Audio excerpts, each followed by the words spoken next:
In today's video, we are going to be talking about what I think a lot of people have on their mind right now, which is Acheron. And Acheron, by far, with how she was been released in the live stream and how she has these updated mechanics, these new mechanics that no one else has in the game. This is honestly a very interesting time for everyone and all DPS in the game, because now they're competing with someone that isn't on the same generation of characters, just because, as we may know, Acheron is the brand new version of a DPS with no energy and works on stacks for their ultimate, making you have to build a certain team in order to go ahead and get her ult out. So today we're going to be talking about Acheron. We're going to be talking about how absolutely insane she's going to be and how her teams are going to be, all that type of stuff in regards to how she's going to work and how all the things that are going to be impacting her in terms of her kit, her teams, all that type of stuff. Because yes, Acheron just doesn't seem like she's going to confine to the meta that we have at the current moment, and she's just going to straight out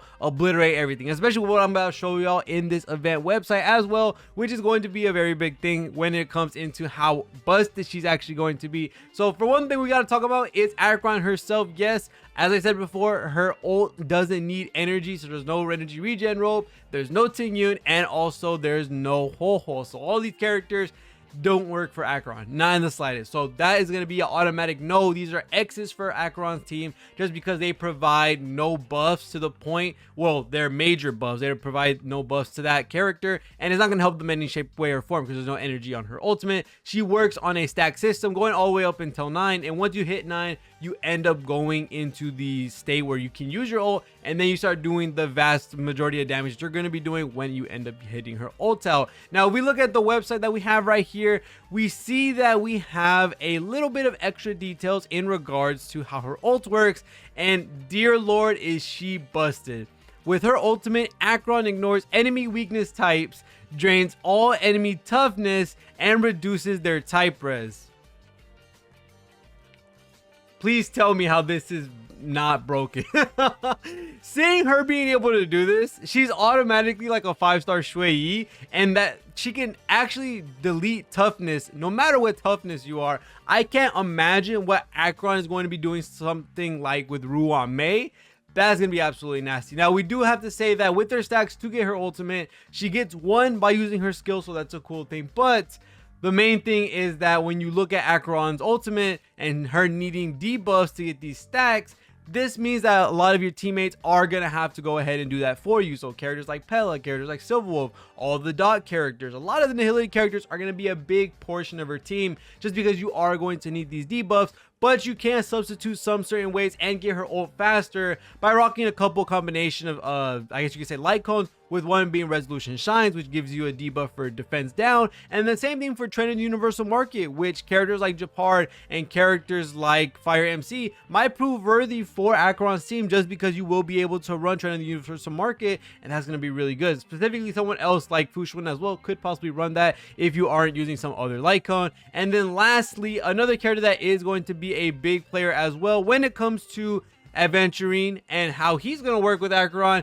If you have the Jades for it, I think Aventurine is going to be a really good pickup for Acheron as well, just because he does apply debuffs as a sustainer. So not only are you getting your 2 debuffers, or however you want to do it, 1 debuffer and then a light cone or something like that, you're going to be getting a fat ton of stacks given it to Acheron, giving her ultimate, and that just automatically destroys a large majority of the game, just by her being a universal option to just brute force every single thing in the game. And I cannot say enough how that is absolutely crazy, how she doesn't care what weakness type you are. She's gonna deplete your bar regardless and reduce your type res, so you're going to be doing more damage. I can't imagine with the Pioneer set, I think that's what it's called, the one with the crit rate crit damage, and how you're going to be getting that with the debuffs that she inflicts, and now it's boosted times 100 or 100%.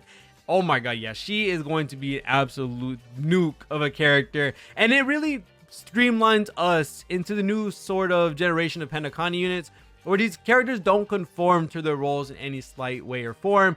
Black Swan, she was a dot character, but she also acted as a support for her team, which made her absolutely nasty. And if you got E1, which, oh my god, if you play Black Swan E1 with Acheron, that is going to be disgusting. But if you go into that and then you look into Sparkle, who is able to take away the skill point foundation of the game, make it higher, and also regenerate skill points, something no one's ever had, that's also a Penacony update type of character. Then we have someone like Acheron coming out. She doesn't use energy in her kit and relies on her teammates and also enemies as well that can provide this access or a way to actually end up giving her ultimate. So that's a lot of really crazy conditions that you could give Acheron that can make her get like back-to-back ultimates or ultimates that come back super quick. And then you have someone like Acheron, who is a sustain, but is acting as not only a harmony, a nihility, but also a DPS with his follow-up attack, his debuffs, and also his buffing.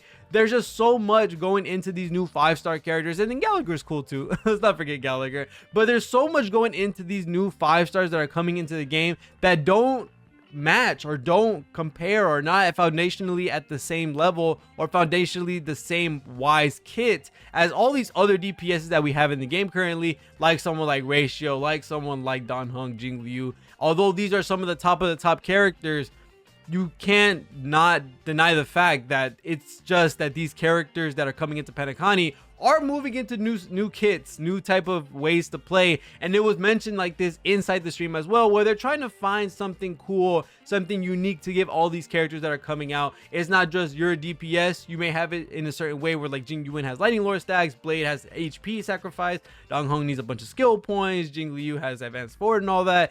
It's not that simple. Is now, oh, well, you don't have an energy gauge, so you need to build a team around debuffs, around nihility characters and light cones so that you can get your ultimate back. And then you go ahead and give someone like this a full type of deplete your toughness no matter what.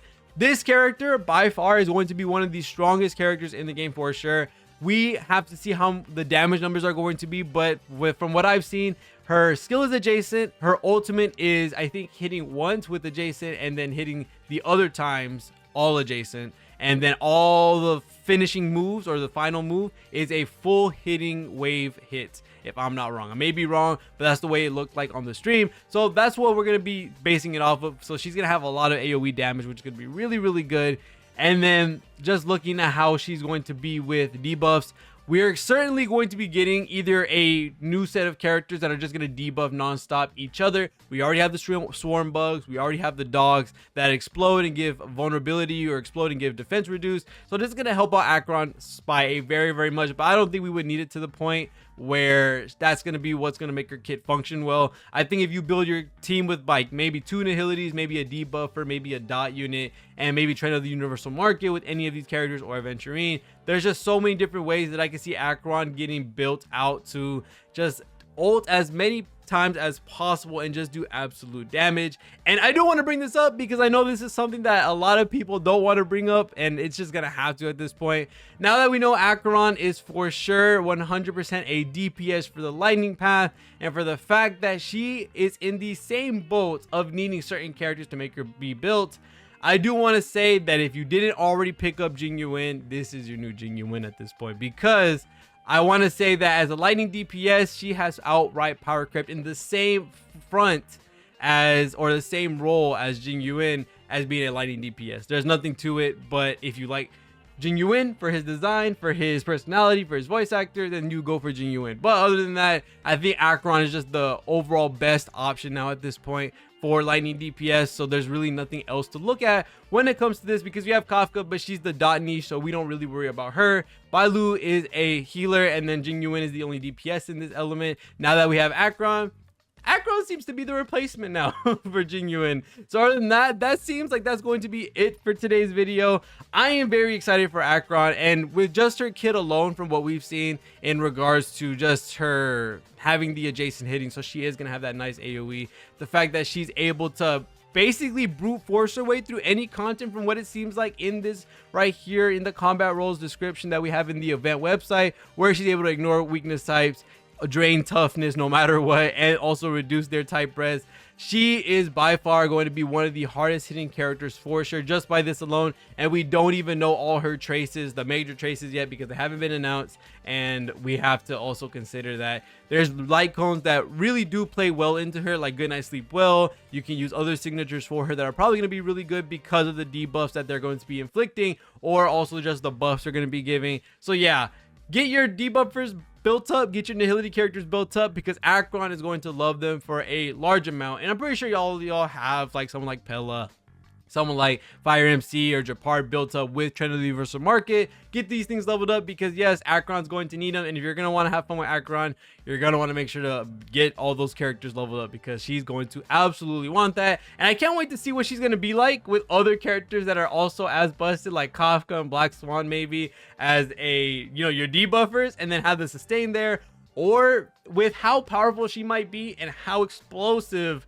the Kafka and Black Swan team may be, or Kafka with whatever dot union you want to put in. What if we end up putting 3 not supports, but 2 nihilities and then a support? No sustain, because we've been rocking no sustain for a very long time. But other than that, that's pretty much it for this video with Acheron. I think she's by far going to blow the water out of all DPSs in the game for sure.